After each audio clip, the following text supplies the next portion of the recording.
Okay, you guys. So here's what we're going to talk about now, and this is something that I've been talking to a lot of my like passionate friends about. You are not your failures. You are not your failures. And I know a lot of people think that because you try and you try and you try that and it's not successful, that is never going to work out. Well, here's an example. I've I went out on a limb and I started doing events.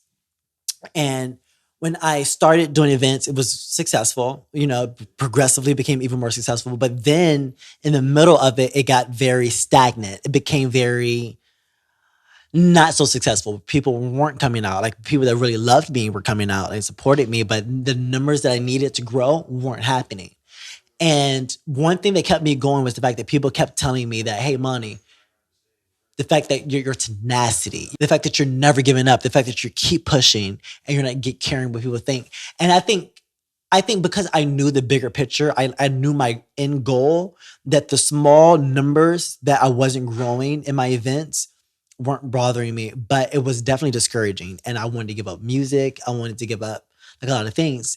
And even today, people try to figure out like, Money, you just had all these failures. You just had all this happen. Like Money still haven't given up. Money still haven't given up. No, because I'm literally driven by passion. Like I think if I was to if I was to tomorrow, like or even next year or 5 years from now, not make it to be famous, I think I would still be doing something in entertainment because I live it and breathe it. But of course I want to be successful, and of course we all want to be successful. But I think what makes it very hard for us is the notion that the social media has placed on us that we have to have this appeal to everybody.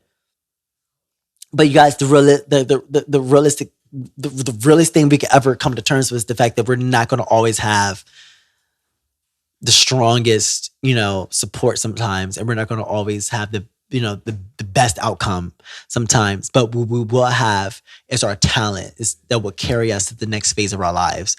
Our talent will carry us into the parts where if we're broke, if we are homeless, if we are strung out in anything in addictions, our talent would carry us to give us that strength that we need. So you're not your failures. You're not your failures. We need each other to talk through our failures to come up with better ideas. But don't let anybody tell you because you failed that that's who you are. Like if I was to listen to people say, I remember I was broke. I was broke, about to be homeless, and kicked out of my house at the time. And my friends were like, Money, you need to stop doing music and you need to just focus on getting your life together. Guess what I did after that? I created my song Bitch. When I created my song Bitch, my career went to another level. If I would have listened to that friend to tell me that I need to stop doing music and focus on my music because I was about to be homeless and I was about to be all this stuff, then I would have not been in the position I strongly believe that I am today. And that's because my tenacity and my passion took me there. So you don't have to like me. You don't have to believe everything that I say, but if you believe anything that I say, believe this, that you are not your failures. Period.